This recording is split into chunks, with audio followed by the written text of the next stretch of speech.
kuti imwi kana masvikirwa nezuva rekusarudza vanhu venyu, regai kufunga zvemasupa, regai kufunga zvechingwa, regai kufunga zvose zvingadyiwa, asi fungai vana venyu vari kudzingwa kuzvikoro, fungai kuzvipatara kusina mishonga, fungai magariro atakaita ose, fungai penjeni dzenyu dzekuti iko zvino hazvichabetseri kuti uinde kumasvingo unotora penjeni, nokuti mari yauri kushandisa kukwira bhazi yakawanda kupfuura yauchanotora.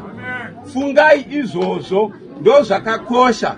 Zvokudya izvi ndezvedumbu, asi zvimwe zvose zvatingaita ndo zvakakoshera isu semhuri. Vana mai kurudzirai vana baba, nokuti munongova vana baba vane vachingotaura nyaya dzemasupa.